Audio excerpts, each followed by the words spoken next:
කෝ යාගේ තාත්තා කියලා අහනවා. එයා උත්තර දෙයිද? හැබැයි එක කුසෙන් තමයි ඉපදුනේ. තමන්ගේම දරුවනේ. හොඳට ඉපදුනේ. ඒ වගේ අර බාහිර හිටි කෙනාගෙන් අහනවා. පුතේ මේ කවුද කියලා. එයා කියයි අම්මා කියයි තාත්තා කියයි ඔක්කොම කියයි. හැබැයි අර එළිය දරුවෝ කිව්වේ නෑ. පැහැදිලිද මේ කියන කාරණේ? එතකොට මේ අම්මා තාත්තා මේ තාත්තා අම්මා මේ සියලුම දේවල් හැදෙන්නේ කොහෙන්ද කියන කාරණේ වල දැන් වැටහෙන්න ඕනේ. ඒ සියල්ලම අපිට බාහිරින් ලැබෙන්නා වූ සංඥා අනුව අපි ඒක ලෝක නිර්මාණය කරගන්නවා. ඒක අනුව එයා ලෝක ජීවත් වෙනවා. පැහැදිලි නේද මේ කියන කාරණය? එතකොට දැන් මං ඔය කියා දුන්නේ පුතේ දුවේ අම්මේ තාත්තේ ඔය කියා දුන්නේ සිතක් හැදෙන හැටිනේ. නේද? ඇහැ කියන ආයතනයත් කන කියන ආයතනයත් මේ දෙකම එකට ගලපලා එකට ගැටයක් ගහලා මන කියන ආයතන ගැට ගැහුණාන් පස්සේ ඒක මොකද ඒ සික්ක තමයි සිතක් හැදෙනවා කියන්නේ. හරිද? දැන් ඔහොම හැදිච්ච සිතේ ඒ අම්මා අපි කියමු අම්මා කාලයක් තිස්සේ හොම් පුරුදු කරලා අම්මා තාත්තා අයියා අක්කා මේ සියල්ලම හිතට මනසට හදාගෙන ඒක මගේම මේ අම්මා කියන කාරණේ තැනට එන්න කොයිතරම් කාලයක් යනවද? මේ මගේ අම්මා නැතුනොත් මම අඬනවා මට දුකයි කියන කාරණේ කොයිතරම් තවත් කාලයක් යනවා මේ මගේම කෙනෙක් කියලා හිතාගෙන තවත් කාලයක් යනවා. පුතේ මේ උඹගේ අම්මා උඹට මේ කිරි දුන්නේ අම්මා තමයි කියලා. ඒ අම්මා කෙරෙහි ආදරයක් බලෙන් ඇති කරගන්නවා මිසක ඒක මේ දරුවා විසින් කරන දෙයක් නෙවෙයි. අම්මා විසින් තමයි කරන්නේ. මං පුතේ උඹ ලොක් කරන්න මෙච්චර කියලා හෝ කාලයක් තීති වචන ඇහෙනවනේ දැන්.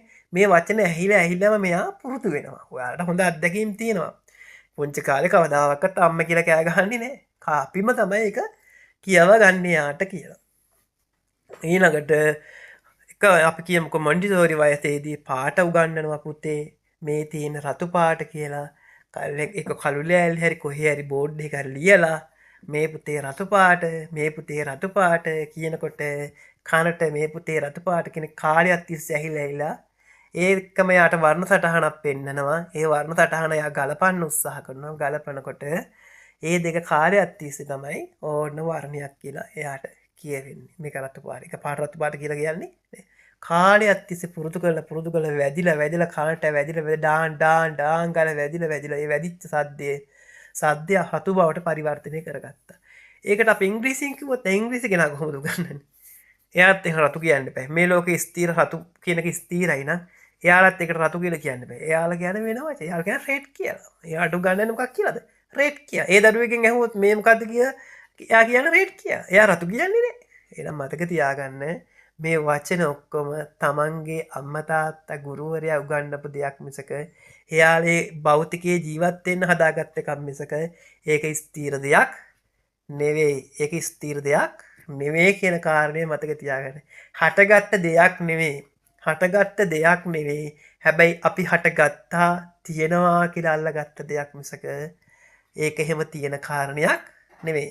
අන්න යමෙක් කනට හෙච්ච සද්දෙයි ඇහැට දැනිච්ච ආලෝකයයි මේ දෙකකට ගලපනාගෙන යමෙක් යම් දෙයක් නිර්මාණය කරගත්තාද අන්න ඒකට කියනවා හේතුඵලය කියලා. අන්න හේතුන් දෙකක් කනට හෙච්ච සද්දේ ආලෝකය දැක්කා. ඒ ආලෝකයේ දෙක එකට ගලප ගත්තා. එයා අවිද්‍යාව එයා මෝහයට අහු වුණා. එයා මුලා වුණා. මුලාවට පත් වෙලා එයා හදාගත්තා මනසේ මේ අම්මා මේ තාත්තා කියලා. එයා හරි හැටි දැනගත්තේ නැහැ මේක මෙහෙම නේද උනේ කියන කාරණේ. දැනගත්තේ නැති නිසා මොකද වෙන්නේ? ඒ දෙක බද්ධ වුණා, ගැටයක් ගැහුණා. පැහැදිලිද?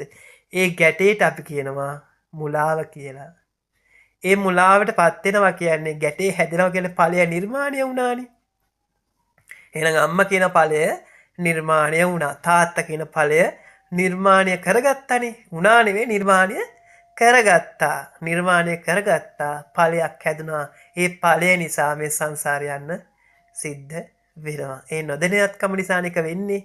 ඒක දැනගත්තනම් යම් කෙනෙක් මේක බොරුවක් මේක හරයක් ඇති දෙයක් නෙමෙයි මේක ඵලයක් ඇති දෙයක් නෙමෙයි කියලා අවබෝධයෙන් දැනගත්තා නම් ඒක නා සංසාරට ඇලෙන්නේ නෑ. ඒ අම්මා තාත්තා මරුණා කියලා දුක් වෙන්නේ නැහැ. දරුවා මරුණා කියලා දුක් වෙන්නේ නැහැ. මේ සංසාරය තමන්ට තිබෙනවා මුදල් නැති වුණා කියලා දුක් වෙන්නේ නැහැ. තමන්ට තිබෙනවා අයිතිවිතිය සියලුම දේවල් නැති වුණා කියලා කවදාවත් දුක් වෙන්නේ නැහැ. හේතුව දන්නවා මම විසින්ම නිර්මාණය කරගත්ත දෙයක් මගේ මනසේ හැදිච්ච දෙයක් නේද මේක මං ඇත්තක් කරගත්තේ කියලා කාරණේ හේතුඵල ධම දැනගත්ත නිසා එයා සංසාරෙන් ගැලවෙනවා මිසක එයා සංසාරට ඇලෙන්නේ නෑ. එයාට ලෝභ කරන්න වස්තුවක් නෑ. එයාට දේශ කරන්න තියක් නෑ. එයාට කිසි දෙයක් මේක හිටියත් එකයි නැතත් එකයි මොකද තේරුමක් ඇති දෙයක් නෙවෙයි කියන කාරණයට තේරුම් ගන්න පුළුවන්කම හැකියාව තිබෙනවා. ඔන්න ඕකට අපි කියනවා සිතක් හැදෙන හැටි විදිය. ඉතින් ඒ හිත හැදෙන හැටි කියලා මං කියවනේ අර අඹගෙඩිය උපමාව අරගෙන ඒක හැදෙන ක්‍රමයේ වැඩක් නේ. කියන්නේ හැදිච්ච ලෝභ සිතක් වෙන්න පුළුවන් දේශ සිතක් වෙනවා. හැබැයි ਉਹ මොන දේ වුණත් හෙන්නේ මේ කනට ඇහෙනව සද්දය සහ ඇහැට පේන ආලෝකයත් එක්ක තමයි අපි වැඩි හරියක් මේ ලෝකේ දේවල් අල්ලගන්න උත්සාහ කරනවා. ওই දෙකම නැති වුණත් ස්පර්ශය නිසා යමෙක් අල්ලගන්න උත්සාහ කරනවා. එහෙම නැත්නම් දිවට දැනෙන රසය නිසා යමෙක් මේ ලෝකේ ඇල්ලෙන්න උත්සාහ කරනවා. එහෙම නැත්නම් දමන්ට නාසයට දැනෙනව ගඳ සුවඳ නිසා කෙනෙක් මේ ලෝකේ අල්ලගන්න උත්සාහ කරනවා. හැබැයි වැඩි හරියක්ම මේ ලෝකේ අපි අල්ලගන්නේ කනයි ඇසයි නිසා. මේ දෙකේ තියෙන වරදක් නෙවෙයි. මේ දෙකේ කිසිම වරදක් නැහැ. මේ ඉන්ද්‍රියන් වල කිසිම වරදක් නැහැ. වරද තියෙන්නේ වරදක් දෙයක් නැති දෙයක් ගැන අපි දෙයක් කරගෙන මේ ලෝකෙ දිහා බලන එකේ වැරද්ද තියෙන්නේ. නැතුව මේ ආයතන වල කිසි වරදක් නැහැ. ඇස් අන්ධවලා කියලා මේක වරද නිවා කරන්න හම්බෙන්නේ නැහැ. කන ඇහුන්නේ නැහැ කියලා මේක නිවා කරන්න හම්බ වෙන්නේ නිවන් දකින්න හම්බ වෙන්නේ නැහැ. අන්න ඒවා තීද්දී ඒවා අවබෝධ කරගන්න එකයි බුදුරජාන් වහන්සේ දේශනා කරන්නේ. මං හිතන හැටියට මේ කියු කාරණා එකින් කොහාට පැහැදිලි වෙන්න ඕන. හැබැයි මේක අමුතු විදිහට ගන්න එපා. සාමයක නේන්නම් හොයක. දැන් මම හිතා මම දැන් එහෙම කිව්වහම දැන් මේ වචනවල තිබෙනා ස්වභාවය අර තේරුම් ගත්තනේ. දැන් මේ වචන කියන්නේ ඇත්තටම හරයක් ඇති ඵලයක් ඇති දෙයක් නෙමෙයි. තම තමන්ට එදා ජීවිතේදී ගත කරගන්න ඕන නිසා යම් යම් ඒ වචන හදාගෙන අපි පාවිච්චි කරාට මේ වචනවල කිසි ඵලයක් නැහැ. මම දැන් මෙහෙම කියන්නම්කෝ. ගොඩක් දුරට මම මෙහෙම දේශනා කරනවා. ඔය දැන් අපි කාට හරි බැනගෙන එනවනේ. අපි කවුරු හරි අපිට බැනගෙන යනවා. හරිද? මම මේ බැනගෙන අවස්ථාවන් දෙකක් ඕක කියන්නම්කෝ. ඒ බැනගෙන දැන් අපි සුද්දෙක් එක පැත්තක ඉන්නවා. සුද්දෙක් කියන්නේ ඉංග්‍රීසි දන්න කෙනෙක් නේ. අපි ආයේ පැත්තේ තියාගෙන මේ පැත්තේ වහලා ඉන්නවා. මම මැද හිඳගෙන හයියෙන්ම කුණුහරුපෙන් බයිනවා. දැන් කුණුහරුපෙන් බයිනකොට ඒකේ වටිනාකම කුණුහරුපේ වටිනාකම දැනෙන්නේ සුද්දටද නැත්නම් ඕගොල්ලොන්ටද? අනිවාර්යෙන් ඔයාලා සිංහල දන්න ඔයාලට තමයි ඒකේ වටිනාකම දැනෙන්නේ. කුණුහරුපේ තිබෙනා වූ ස්වභාවය. ඔයාලා මොකද කරන්නේ? ඔයාලා මට බනි. මට කුණුහරුපෙන් මටත් බනි මටත් දෝෂාරෝපණය කරගෙන යයි. හැබැයි සුද්දට එහෙම තේරෙනවද? එයා ඒව අල්ලගෙන හිටියේ නෑ. එයා ඒව වචන කරගත්තේ නෑ. එයා එයාගේ ජීවිතේට වටිනාකමක් දුන්නේ නැති නිසා එයාට තේරුවක් නැති නිසා එයා ඒක ගැටෙන්න ගියේ නෑ. එහෙනම් ඔයාලේ කුණුහරුපෙට වටිනාකමක් දීපු නිසා පුංචි කාලේ දැන් අල්ලගත්ත නිසා තමයි ඒ අපිට ඒක ඉතින් ගැටෙන්න සිද්ධ වුනේ. එතකොට ඔයාලා ඒක මුලට යන්නකෝ. ක්‍රියා මූලයට යන්නකෝ. ඔයාලා දැන් ක්‍රියාවටනේ උත්තර දෙන නිතරම. දැන් ඒකෙම ක්‍රියා මූලයට යන්නකෝ. පුංචි කාලට යන්නකෝ. මේ වචනේ හැදෙන්නේ කොහොමද කියලා හිතන්නකෝ. දැන් අර මං කිව්වා දින විදියට කනට ඇහෙන සද්දය කන ඩාන් ගාන විතරයි. ඒක ඇතිඵලක් නෑ නේ. එතකොට කුණුහරුප කියනකොට කනට විතරයි ඇහෙන්නේ නෑ. ඒ කියන පුජ්‍යල කට උල් කරලා කියන හැටිත් ඒවා පේනවා. ඒක අපි කියන රූප වර්ණ දකින්නවා කියලා. ඒ වගේ අර ආලෝකයට එයා කාලයක් තිස්සේ පුරුදු කරලා කුණුහරුපේ කාලයක් තිස්සේ පුරුදු කරලා. පුරුදු කරපු නිසා තමයි ඒකේ වටිනාකම තමන්ගේ ජීවිතේට දැනෙන්නේ. එතකොට 아무ත් ඒ කනට ඇහෙන ශබ්ද විතරයිනේ. ඒක කුණුහරුපයක් තියෙන විදියක් නෑ. කනට ඇහෙන ශබ්ද ඇවිල්ලා වැදිලා යනවා විතරයි. පුංචි කාලේ ශබ්ද ඇවිල්ලා වැදිලා ගියා නම් ගණන් ගත්තේ නැත්තම් ලොකු වුණාමත් ඒක ඒ විදියටම වෙනවනේ. කොහෙවත් නැති දෙයක් තමයි අපි මේ හරයක් ඵලයක් කරලා තියන් ඉන්නේ. ඒක හොඳට තේරුම් ගත්ත කෙනා කුණුහරුපෙන් බැන්නට ගාණක් නෑ. බැන්නල් ගියත් අපිට දාලා නෑ. අපිට බැන්නෙත් නෑ. අපි දන්නෙත් නෑ. 아무තෙන් ඉවසන්න ඕනේ නෑ. දහම දාන්න කෙනාට 아무තෙන් ඉවසීමක් වෙන්න ඕනේ නෑ. කොහොමත් එයාගේ ඔටෝමැටිකලි ඒක සිද්ධ වෙනවා. ඒ නිසා ඕවට අපි කියනවා හේතු ටික සකස් කරගන්න එපා ඵලය නිර්මාණය කරගන්න. පැහැදිලි නේද? ඔක දැන් තේරෙන වැඩි. එතකොට ගෙවල් ප්‍රශ්න වුණත් තියෙන්නේ නෑනේ. දැන් බැලන් ආපු ගමන් හිතනවා කන්ට ඇහිල්ල ඩොන් ඩොන් ගන්න සද්දයනේ. ඉතින් වචනක තේරුමක් නෑනේ. අපි විසින්ම හදාගත්ත එකක් කියලා කාරණේ තේරුම් අරගත්තාම බැලගෙන ආයන්නේ නෑ. මොකද තේරුමක් නෑ. පළ ඕනම් බනින්න පුළුවන්. හැබැයි අවබෝධයෙන් බනින්නේ. ඕනම් බැලගෙන යන්නත් පුළුවන්. එයාට තේරෙන්නේ නෑනේ. අපි ධර්මය දන්නුනාට මේ අනිත් කෙනාට තේරෙන්නේ නැති නිසා අපි යාට ඕනම් බැලගෙන යන්න පුළුවන්. හැබැයි අපි දන්නවා මේ බොරුවක් නෙවෙයි හරක් ඇති දෙයක් නෙවෙයි නේද කියලා. මම දේශ නොගල මම තරහ ඇති කරගන්නේ නැතුව බනින්න පුළුවන්කම තිබෙනවා. දැන් ළමෙක් දඩුවමක් කරා ළමෙක් වරදක් කරාම ළමයට දඩුවම් කරන්න පුළුවන්. ඒ දඩුවමින් කරන්නේ එයා ඒ වර්ධය මුදවා මොකෝ එයා දහම දන්නේ නැහැනේ. අපි දැනගත්තට ළමයා දහම දන්නේ නැහැ. ඒ නිසා බාහිර ලෝකෙත් එක්ක ජීවත් වෙනකොට මේ දේ දැනගත්තට බාහිර ලෝකෙත් එක්ක ජීවත් වෙනකොට අපි ඒගොල්ලොත් එක්ක ජීවත් වෙන්න වෙනවා. ඒක තමයි ලෞකික ජීවිතය කියලා කියන්නේ. ඒකට දහම ගලපන්න ගියොත් එයාලට කියන්න ගියොත් මේක මෙහෙම කියලා මෙහෙම කියන්න ගියොත් අපිට මේ තමයි ජීවත් වෙන්න හම්බෙන්නේ නේ. ඒ නිසා තමන් අවබෝධ කරගෙන තමන්ගේ සංසාරයෙන් ගැලවීම පිණිස තව කෙනෙකුට කියා දෙන්න පුළුවන් නම් ලොකු දෙයක්. හැබැයි කියා දෙනකොටත් නොයෙකුත් ප්‍රශ්න එන්න පුළුවන්. හොඳටම තේරුම් ගන්න අවබෝධයෙන්ම මේක දන්න කෙනාට විතරයි මේක කියා දෙන්න පුළුවන්කම ගොඩක් දුරට තියෙන්නේ. ඒ නිසා පින්වත්නි මම ඔය කියා දුන්නේ හේතුඵල ධර්ම. අන්න කනට හෙච්ච සද්දයයි ඇහැට පෙවෙන රූපයයි වර්ණාලෝකයයි ඒ දෙක එකට ගලපගත්තොත් එයාට ඵලයක් නිර්මාණය වෙනවා. එයා ඒක ගලපගන්නේ නැත්නම් ඒක ඵලයක් නිර්මාණය වෙන්නේ නැහැ. හේතුප්පටිසම්භූතං හේතුබංගා නිරුද්ධති.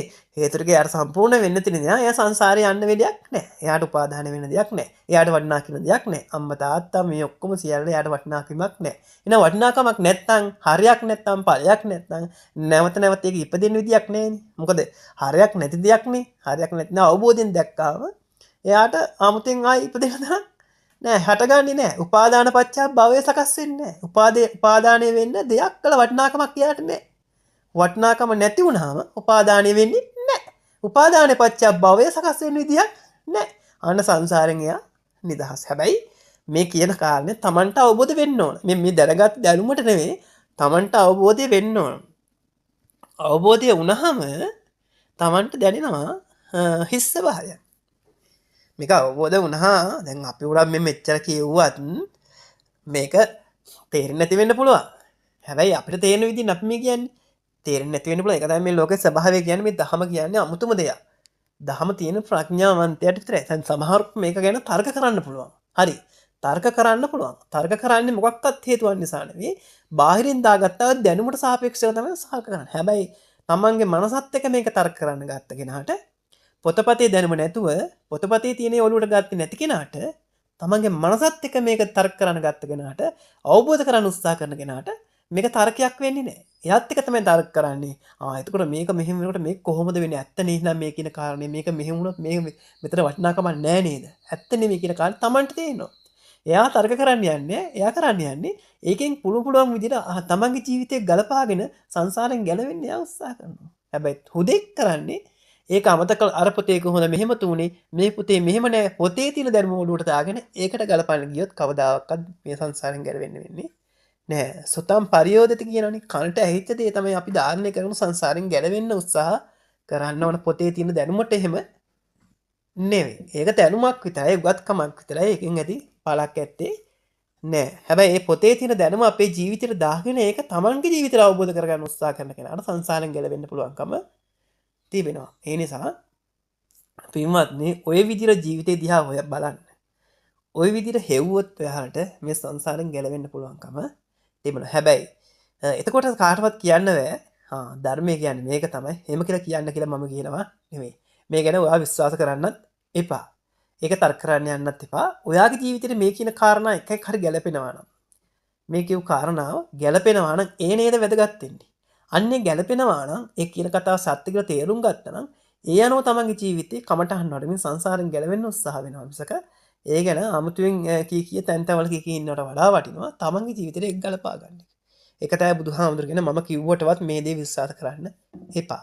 මා කිව් දේ අහලා ඒක තේරුම් අරගන්න කෙනෙක් තේරුම් අරගෙන ධර්මයේ අවබෝධ කරගන්න උත්සාහ කරනවා නම් එයා සංසාරෙන් ගැලවේ. අනිත් කෙනාට මේක අතහැරලා දාලා යන්න පුළුවන්කම තිබෙනවා. ඒ නිසා පින්වත්නි මේ ටිකයි මං කියා දුන්නේ. මේක ඇතුලේ තව කාරණා ටිකේ කියන්නේ මේක සාමාන්‍ය ඕන කෙනෙකුට මේක ධර්මය අවබෝධ කිරීම පිණිස ගැලවීම පිණිස හේතු වෙනවා. හැබැයි ඊට වඩා යමක් තිබෙනවා. දැන් මේ හිතක් හැදෙන හැටි හිත හැදෙන සංසාර ගමනේ හැදෙන හැටි තමයි මම කියා දුන්නේ.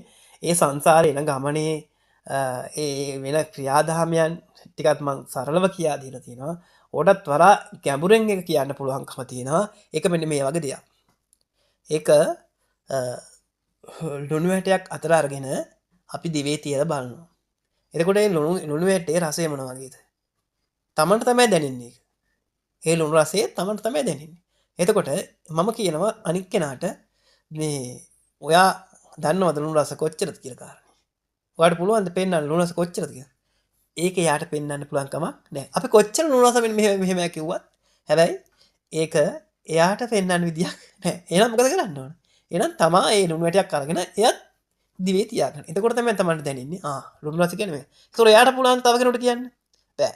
එයාටත් ඒක කියන්න බෑ. අන්න ඒ වගේ මේ දහම කියන්නේ තමන්ට තාපේක්ෂව තමන්ට අවබෝධ වෙන දෙකක් මිසක කාටවත් බලෙන් අවබෝධ කරන්න පුළුවන් දෙයක් නෙවෙයි. තමන්ම ධර්මය අහලා තමන්ම ධර්මය තමන්ගේ ජීවිතයට ගලපාගෙන තමන් මේ දහම් රසය විඳිනවා මිසක කාටවත් ඒක බලෙන් දෙන්න පුළුවන් කමක්. එහෙම බලෙන් දෙන්න පුළුවන් වුණා නම් බුදුරජාන් වහන්සේ මිනිස්සු හිටියේ කොච්චරයිද? දිව්‍ය හිටියේ කොච්චරයිද? ඔක්කොටම බලෙන් දෙන්න පුළුවන්කම තිබුණා. හැබැයි එහෙම දෙන්න පුළුවන්කම ඕනේ නැහැ. ප්‍රඥාව විහිසවලා කියපු දහම් කාරණා ටික හොඳින් මනසට අරගෙන ඒ අනුව තමන්ගේ ජීවිතය අවබෝධයෙන් යුතුව බැලුවා මිසක ඉන් එහා දෙයක් උනේ සිද්ධ වුණේ නෑ. මේ ලෝකයේ ස්වභාවය මෙච්චරයි. මේ ලෝකේ මේ ආකාරයෙන් ගිය සංසාරේ යන්න සිද්ධ වෙනවා. මෙන්න මේ ආකාරයෙන් ගිය සංසාරයෙන් මිදෙන්න පුළුවන් කියලා තමයි ඒ යන මගයි බුදුහාමුදුරු දේශනා කළේ. තමයි ආරෂ්ඨාංග මාර්ගයේ හේතුඵල දහම. මේ හැම දෙයකට හැම දෙයක් මොන වචනේ මොන දේ කිව්වත් එකම දේ තමයි හේතුඵල දහම. හේතුව නිසා ඵලය සකස් වෙනවා. හේතුව නිරුද්ධ වුණ තැන ඵලය සකස් වෙන්නේ නැහැ. ඔය තමයි දහමේ තිබෙනා වූ හරය සාරය සියල්ලම හේතුඵල දහම තමයි. ඒ නිසා පින්වත්නි හොඳින් මේව තේරුම් අරගෙන ප්‍රශ්න තිබෙනවා නැවත නැවත අපිට ඉදිරිපත් කරන්න කියන කාරණේ මතක් කරන ගමන් මම තව පොඩි ඉඟියක් දීලා ධර්ම දේශනාව අවසන් කරනවා. ඔයා නිකවට හිතලා බලන්න මේ කියන කාරණය අපි කවදාවත් ඇපල් ආහාරට අරන්නේ. එහෙම නැත්නම් අපි කවදාවත් දූරියන් ආහාරට අරන්නේ. අපි ওই දූරියන් ගෙඩියේ ඔයාලගේ ඇස් දෙක බැඳලා දූරියන් ගෙඩියක් කවදාවත් අපි දූරියන් කාලා නැහැ කියමු. දූරියන් ගෙඩියක් මදුලක් ගෙනල්ලා ඔයාගේ දිවේ ගාවනවා. එතකොට ඔයාට පුළුවන් ද කියන්න මේක දූරියන් කියලා? කවදාවත් ඔයා දූරියන් දැකලත් නැහැ අහලත් නැහැ කන්තුම දැකලා. ඔයාගේ දිවේ මේ දූරියන් ගෙඩිය දිවේ දූරියන් ගෙඩිය මදුලක් තියෙනවා. ඔයාට පුළුවන් ද කියන්නේ ඒක දූරියන් කියලා? හැබැයි දූරියන් දන්න කෙනෙක් ගේ ඔහොම ඇස් බැන්දොත් ඇස් බැඳලා දූරියන් ගෙඩියක් මේ මදුලක් ගෙනල්ලා දිවේ ගෑවොත් එයා දැනගන්නවද නැද්ද? එයා දන්නවා මේ දූරියන් ගෙඩියක් තමයි ගෑවේ. දූරියන් මදුලක් තමයි මගේ දිවේ ගෑවේ. දූරියන් රස කියලා ඒ දූරියන් පිළිබඳ එයා මනසේ මනෝ සංචේතනා මවා ගන්නවා. දූරියන් මෙහෙම අනේ මට කොච්චර රහයෝක හාය කියලා තව කෙනෙක්ගේ දූරියන් මදුල දිවේ ගෑ ගමන් ඔක්කාරට එන වමනට යනවා. කොහොමද එහෙම වෙන්නේ? ඒක තමයි මේ ලෝකේ ඇවිල්ලා අපි කරගන්න එකම දේ තමයි යමක් තියෙනවා කියලා බාහිරෙන් ලැබෙන්නා වූ සංඥා ටිකයි මනසෙන් හදාගන්නා වූ ගැටේ ඒ දෙක ඔක්කොම එක්කව කරගෙන අපි ලෝකේ හදාගත්ත එකේ වර්ධේ. ලෝකේ හදාගත්ත එකේ වර්ධ නෙමෙයි. ලෝකේ ඇත්ත කරගත්ත එකේ වර්ධ. ඒක බොරුවක් කියලා දැනගෙනත් වැරද්ද. දැන් නැති නිසා තමයි බොරුවක් කියලා දන්නේ නැහැ. ඇත්තටම දැනගන්න බුදුහාමුදුරු දේශනා කරනකොට තමයි අපිට ඒක දැනගන්න පුළුවන් වුණේ. නැත්තම් අපි සංසාරේ කවදාවත් ඒක දැනගත්තේ නැහැ. ඒකට කියනවා අපි ගැටේ ගහගත්ත නිසා තමයි සංසාරේ අපිට යන්න සිද්ධ වෙන්නේ. ඒකට අපි කියනවා අන්තෝ ජටා වහිතර. මේ ඇතුළේත් ගැට ඒ ගැට ලියන්න යන තව ගැට තද වෙන මිසක ආයි ගැට ගහේ තව ගැට ගහේ යනවා මිසක ලියන්න ලේසි නැහැ. මොකද අපි නිතරම ලියන්න උත්සාහ කරන්නේ ක්‍රියාවට උත්තර දෙමින් මිසක ක්‍රියා මූලයට උත්තර දෙන්නේ නැහැ. අන්න ක්‍රියා මූලය තමයි මේ බුදුහාමුදුරු දේශනා කරලා තියෙන්නේ. සංසාර සකස් වෙන්න හේතුව තමයි බුදුරජාණන් වහන්සේ දේශනා කරේ. ඒක හරියට ඒ ගැටේ මොන වගේද දන්නවද? ඔයාලා ඇඳුමක් මහන්න මුලින්ම ගන්නකොට ඔයාලා ගැටයක් දාලා තමයි ඇඳුම මහගෙන යන්නේ. අපි අගින් ගැටයක් ගහලා ඒ ඇඳුම හැම ලොක් කරලා දානවා. ආයි ලිහෙන්නේ නැති වෙන්න. අපි අන්තිමට ගහපු ගැටේ ලිහුවා කියලා අර මැස්ම ගැලවෙනවද රේසි? ගැලවෙන්නේ නැහැ. අපි අර මුලට දාපු ගැටේ ගැලවුවොත් අන්න මුලට දාලා ගැටේ ගැහුවොත් රාගින් අද්දොත් ඒක ගැට ගහිලා ඒක ආයි ලිහිලා එන්නවා වගේ අර මුලින් දාගත්ත ගැටේ අර පොඩි කාලේ අපි අල්ල ගන්නවානේ. අම්මා තාත්තා කියලා අල්ල ගන්න ගැටේ ලියා ගන්න පුළුවන් වුණා නම් ඒ අල්ලගත්ත එක බොරුවක් කියලා දැනගත්තා නම් මුළු ලෝකෙම කඩා වැටෙන්නේ නැත්ද ඔයාලගේ? චිත්තේන නියත ලෝකේ. මේ හිතේ හදාගත්තව ලෝකේ කඩා වැටෙන්නේ නැත්ද?